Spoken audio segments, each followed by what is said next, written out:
আসসালামু আলাইকুম, বিসমিল্লাহির রহমানির রহিম। যে যেখান থেকে ভিডিওটি দেখছেন, আল্লাহর রহমতে সবার পরিবার নিয়ে ভালো থাকেন, সুস্থ থাকেন, এই কামনা করে শুরু করছি। সূরা আল মুমিনুন, আয়াত 38।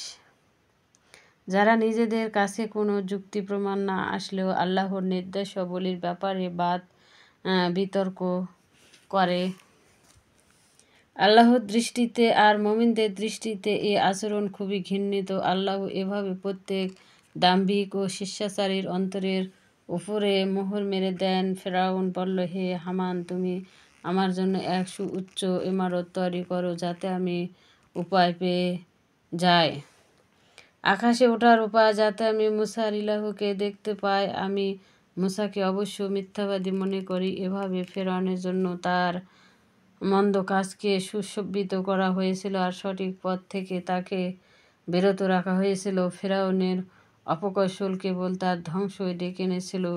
যে লোকটি ঈমান এনেছিল সে আরও বলল, হে আমার জাতির লোকেরা, তোমরা আমার অনুসরণ করো, আমি তোমাদেরকে সঠিক পথ দেখাচ্ছি। হে আমার সম্প্রদায়, পার্থিব এই জীবন অস্থায়ী ভোগ্য বস্তু মাত্র, আর আখিরাতই হলো বিচার, চিরকালের আবাসস্থল। যে খারাপ কাজ করবে তাকে কাজের অনুপাতে প্রতিফল দেওয়া হবে, পুরুষ হোক আর নারী হোক। যে ব্যক্তি সৎ কাজ করবে উপরন্তু সে মুমিনগণ, তাহলে তারাই জান্নাতে প্রবেশ করবে। তার মধ্যে তারা তারা বেহিসাব রিজিক প্রাপ্ত হবে। হে আমার সম্প্রদায়, বড় আশ্চর্য, আমি তোমাদেরকে ডাকছি মুক্তির দিকে, আর তোমরা আমাকে ডাকছো আগুনের দিকে। তোমরা আমাকে ডাকছো কেন? আমি আল্লাহর সাথে কুফরি করি এবং তার অংশী স্থাপন করি, যে সম্পর্কে আমার কোনো জ্ঞান নেই। অপরপক্ষে আমি তোমাদেরকে ডাকছি মহাপ্রকান্ত ক্ষমাশীল আল্লাহর দিকে। কোনো সন্দেহ নেই তোমরা আমাকে ডাকছো শুধু তার দিকে যে আহ্বান পাওয়ার যোগ্য নয় দুনিয়াতে না আখিরাতে।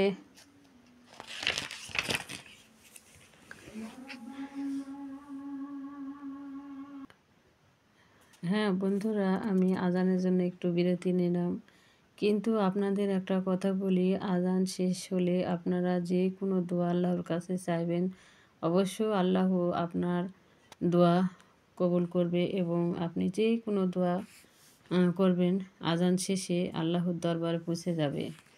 আমাদের প্রত্যাবর্তন তো হলো আল্লাহর দিকে, আর সীমা লঙ্ঘনকারীরা হলো জাহান্নামের বাসিন্দা। শীঘ্রই তোমরা স্মরণ করবে আমি তোমাদেরকে যা বলছি। আমি আমার নিজের ব্যাপারটা আল্লাহর উপর শপথ করেছি, আমার বাঁচা মরার জন্য আমি মোটেও ভাবি না। আল্লাহ তার বান্দাদের উপর আমি তোমাদেরকে যা বলছি, আমি আমার নিজের ব্যাপারটা আল্লাহর উপর শপথ করেছি, আমার বাঁচা মরার জন্য আমি মোটেও ভাবি না। আল্লাহ তার বান্দাদের উপর সদা সর্বদা দৃষ্টি রাখেন, অতঃপর আল্লাহর তাকে তাদের ষড়যন্ত্রের খারাপি থেকে রক্ষা করলেন আর কঠিন শাস্তি ফেরাউন লোকজনকে চতুর্দিক থেকে ঘিরে ফেলল। কবরে তাদেরকে সকাল সন্ধ্যায় জাহান্নামের সামনে উপস্থিত করা হয়, আর যেদিন কিয়ামত সংগঠিত হবে সেদিন বলা হবে, ফেরাউনের জাতিগোষ্ঠীকে কঠিন আযাবে প্রবিষ্ট করো। জাহান্নামে তারা যখন বাক বিতর্ক করবে, তখন দুর্বলের দাপটওয়ালাদের বলবে, আমরা তো তোমাদের অনুসারী ছিলাম, কাজেই তোমরা কি এখন আমাদের আগুনের শাস্তির কিছুটা শেয়ার নেবে? দাপটওয়ালা বলবে, আগুনে আমরা সবাই তো আছি, আল্লাহ বান্দাহের বিচার তো করেই ফেললেন। আগুনের বাসিন্দারা জাহান্নামের রক্ষীদের বলবে, তোমাদের প্রতিপালকের নিকট দোয়া করো, তিনি যেন আমাদের থেকে একদিনে শাস্তি কমিয়ে দেন। রক্ষীগণ বলবে, রসূলগণ কি স্পষ্ট প্রমাণ নিয়ে তোমাদের কাছে আসেনি? তারা উত্তরে বলবে, হ্যাঁ এসেছিল। জাহান্নামের রক্ষীরা বলবে, তাহলে তোমরা তো দোয়া করো। কাফেরদের দোয়া নিষ্ফল হয়। আমি আমার রসূলকে আর মুমিনদেরকে অবশ্যই সাহায্য করব দুনিয়ার জীবনে আর কিয়ামতে, যেই দিন সাক্ষীরা দাঁড়াবে। যেই দিন জালিমদের উপর আপত্তি কোনো উপকারে আসবে না, তাদের জন্য আছে লানত, তাদের জন্য আছে নিকৃষ্ট বাসস্থান। ইতিপূর্বে আমি মূসাকে দিয়েছিলাম পথ নির্দেশ, আর বনি ইসরায়েলকে করেছিলাম মূসার নিকট প্রদত্ত কিয়ামতের উত্তরাধিকারী। সে কিতাব ছিল জ্ঞান বুদ্ধি সম্পন্ন লোকদের জন্য সঠিক পথের দিশারি উপদেশ। কাজেই তুমি ধৈর্য ধারণ করো, তুমি দেখতে পাবে আল্লাহর ওয়াদা সত্য। তুমি তোমার ভুলভ্রান্তির জন্য ক্ষমা প্রার্থনা করো, আর সকাল সন্ধ্যা তোমার প্রতিপালকের প্রশংসা করো, প্রশংসা সহকারে পবিত্রতা বর্ণনা করো। কোনো সুস্পষ্ট প্রমাণ না পেয়ে যারা আল্লাহর আয়াত সম্পর্কে তর্ক করে, তাদের বুকের ভিতর আছে কেবল অহংকার, কিন্তু তারা তা অর্থাৎ প্রকৃত বন্ধুত্ব, বড়ত্ব ও শ্রেষ্ঠত্ব আল্লাহর দয়া ছাড়া কখনো অর্জন করতে পারে না। কাজেই আল্লাহর কাছে আশ্রয় চাও, কারণ তিনি সব কিছু শুনেন, সব কিছু দেখেন।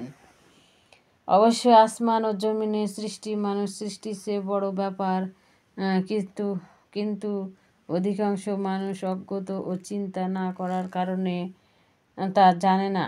অন্ধ আর চক্ষুমান সমান নয়। যারা ঈমান আনে ও সৎ কাজ করে, আর যারা অন্যায়কারী উপদেশ থেকে শিক্ষা তোমরা সামান্য গ্রহণ করো। কিয়ামত অবশ্যই আসবে, এতে কোনো সন্দেহ নেই, কিন্তু অধিকাংশ লোক তা বিশ্বাস করে না।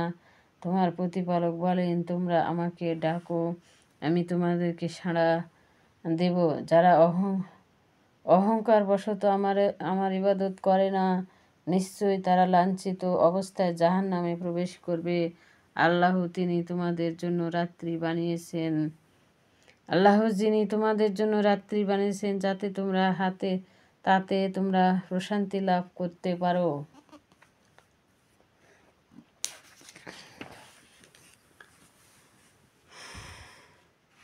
আর দিনকে করেছেন আলোকময়। আল্লাহ মানুষের প্রতি বড়ই অনুগ্রহশীল, কিন্তু অধিকাংশ মানুষই আল্লাহর অনুগ্রহ লাভের পরেও কৃতজ্ঞতা স্বীকার করে না।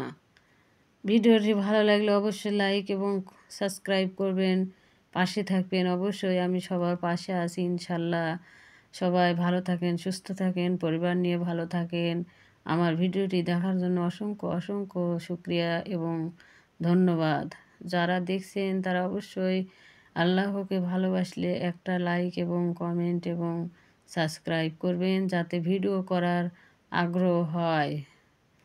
ধন্যবাদ সবাইকে।